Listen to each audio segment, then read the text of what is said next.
everyone, it's Rita with Everything Homemade, and I just want to say it's gardening season! Yay! Can you guys all say yay? Okay, so I just want to let you know that you should be really thinking about what seeds you want to start, when you want to start it. Start organizing yourself. If you haven't made a seed order, now is the time to do it. We're at the end of February. Get that seed order in or you're going to be late. If you are in Canada and want to make a seed order, I do sell some of the seeds that I harvest right from my garden. Go to the website, everything-homemade.com. Check that out. Only shipping within Canada. It is so important to be organized when you're gardening because there's certain times you really got to nail when you're starting your plants. I just want to say that I've also switched things up a little bit this year. Because I'm raising red wiggler worms right now, I have the castings, which is the poo from the worms and the composted soil from them. And I wanted to do a little experiment. So can you actually grow in that? Can it support enough life without mixing it with anything else? Take a look at this. So this is my little experiment, and I started these plants 6 weeks ago. Take a look at these tomatoes. Like, they are growing like crazy. Yes, they're overcrowded. It was just an experiment. I have lots of seeds. I wanted to see how much I can push them. Will they develop in this cramped conditions? And they absolutely have. These are 2 weeks old tomato plants. Beautiful.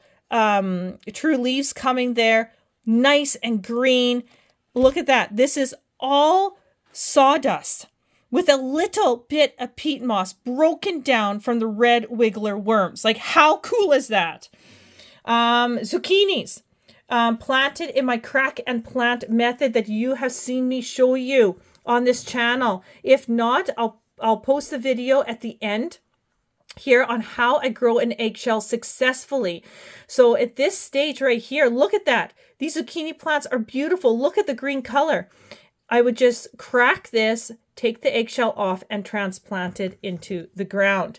This one's a little bit older. I planted this one the same time I planted these ones, and I wanted to push the zucchini, see what it would do. Would it collapse just a couple weeks in?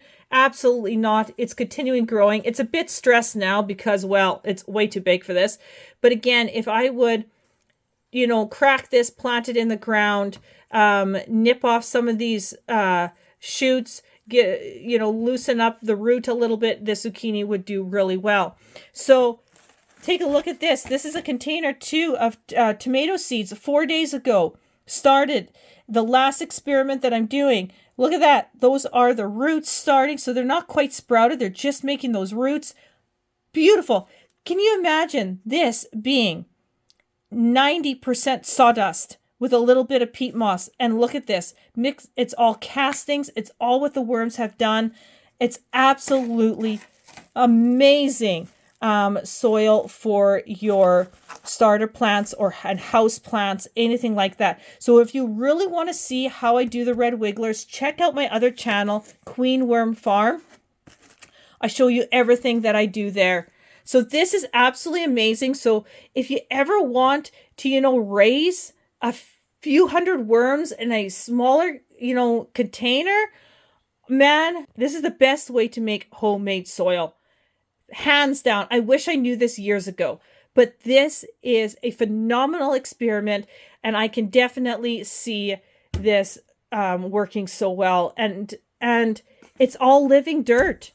That's the thing. It's all living, nothing sterilized.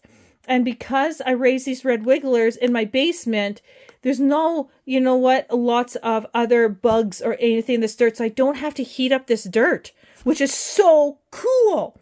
So check out Queen Worm Farm if you're interested in how to actually do this.